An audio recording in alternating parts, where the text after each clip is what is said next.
Pergunta B. Explique a solene responsabilidade que cada um de nós tem para com a luz celestial que Deus nos forneceu em todas as áreas da nossa vida, em todas as áreas da vida.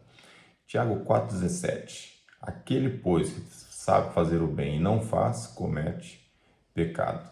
Portanto, temos aqui uma frase simples, mas que traz para nós a responsabilidade que nós temos daquilo que nós aprendemos.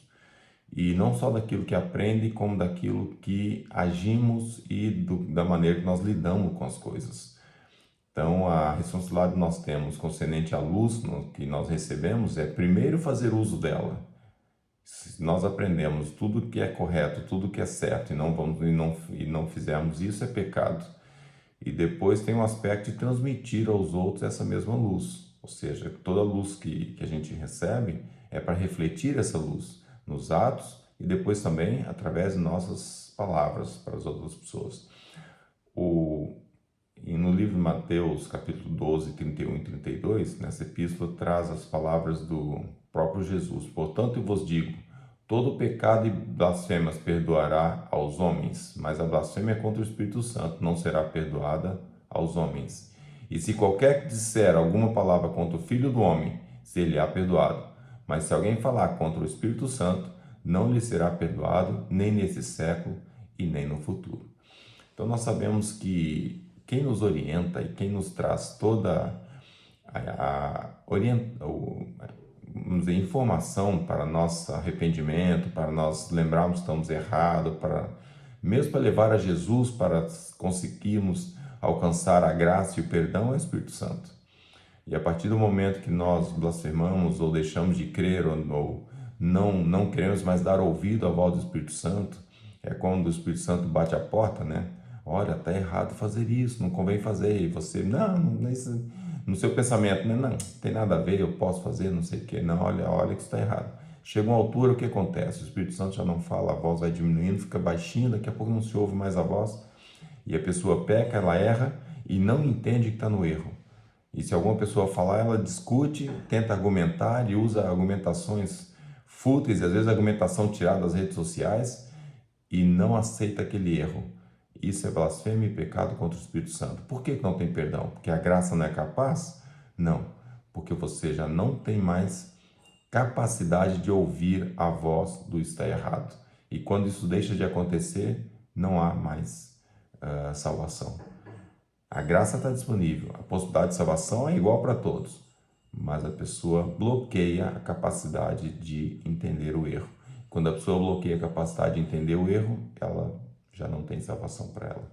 Então devemos ter muito cuidado quando nós entramos com aquelas vãs doutrinas, quando nós ouvimos aquelas heresias que alguns pastores têm, pastores, não é bem pastor, mas são denominados pastores de outras denominações, que trazem uma graça barata, uma graça para encobrir pecado, e nós muitas vezes nos deixamos levar por esses argumentos diabólicos.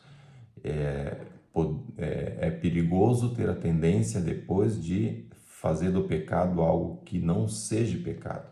E o Espírito Santo deixa de fazer o trabalho dele, porque não tem como ele falar com uma pessoa que não aceita o erro. E só aceitando o erro, tendo tristeza pelo erro e confessando o erro a Deus, que é possível ser salvo. Então, por isso é que não é perdoado um pecado contra o Espírito Santo. Desejar a todas as nações, página 322, traz o seguinte: não é Deus que cega os homens ou lhes endurece o coração.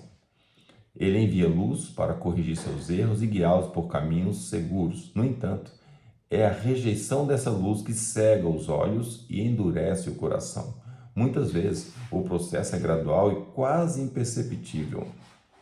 A luz chega ao coração por meio da palavra de Deus, da palavra de seus servos ou da atuação direta do Espírito Santo. Todavia, quando a pessoa despreza um raio de luz, há uma perturbação parcial das percepções espirituais que a leva a perceber ainda menos a próxima revelação de luz. Isso leva ao aumento da escuridão até que se faça noite na alma. Então, o que eu estava comentando, quando a pessoa despreza o raio de luz, a percepção vai diminuindo, até que deixa de perceber que não é luz. E quando ela deixa perceber que não é luz, já faz noite na alma, ou seja, não há mais o que fazer por essa pessoa. Ainda Testemunho para a Igreja, volume... perdão. Desejar todas as nações, agora a página 323, diz assim: é perigoso deixar escapar uma palavra de dúvida ou questionar e criticar a luz divina, ou a palavra de Deus, o mesmo espírito de profecia. O ato da crítica descuidada e irreverente reage sobre o caráter, alimentando a irreverência e a descrença. Muitas pessoas que alimentam esse ato estão inconscientes do perigo até chegar ao ponto de criticar e rejeitar a própria obra do Espírito Santo, que é pecado contra ele e que gera uma perdição eterna. Seguindo a leitura, agora Testemunho para a Igreja, volume 6, página 372, diz assim: há pessoas que, quando estão falando sobre o assunto da saúde, muitas vezes dizem: sabemos muito mais do que praticamos. Não compreendem que são responsáveis por todo o raio de luz recebido com respeito ao seu bem-estar físico, sendo cada um dos seus atos expostos à revisão de Deus. Então aqui fala sobre a reforma de saúde, e a reforma de saúde é o calcanhar de Aquiles de nós cristãos. É a fragilidade nossa, porque o inimigo realmente ele usa a parte da alimentação para fragilizar a mente. E nós sabemos que a mistura que é feita, mesmo doce com salgado, mesmo comer fora de hora, aquela fermentação causada no organismo gera embotamento mental que dá facilidade ao inimigo de então introduzir heresias, de trazer leviandade nas coisas sagradas. Então, o tópico de hoje, quando ele diz que devemos levar a luz a sério, levar a informação que nós aprendemos a sério, colocar na prática aquilo que nós aprendemos, é sério, porque isso vai custar a salvação de muitos. E, por outro lado, vai levar muitos à salvação porque levou essa luz a sério. Então, irmãos, toda a informação que nós recebemos até hoje, tudo que nós aprendemos na carreira cristã é para ser posto em prática. Principalmente, fechou o tópico ali com a reforma de saúde. Tudo nós sabemos que está errado, vamos pedir a Deus força. Se você não consegue, ou se eu não consigo, não temos capacidade, vamos pedir a Deus: Senhor, me ajude nesse aspecto. Estou precisando do auxílio do Espírito Santo na minha vida para alterar esse comportamento. Então, que Deus nos abençoe e dê sua graça para que possamos realmente levar a luz a sério, para que o Espírito Santo continue a bater a nossa porta.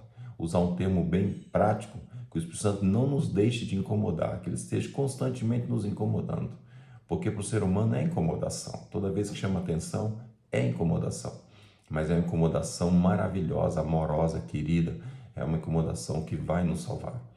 Que Deus nos abençoe, que possamos dar ouvido a esse toquezinho que é dado à porta através do Espírito Santo, que nós possamos abrir uma frestinha, que seja para a luz começar a radiar lá dentro, e nós temos a capacidade de abrir a porta inteira para o nosso Salvador. Esse é o meu sincero desejo para mim e todos nesse dia. Amém.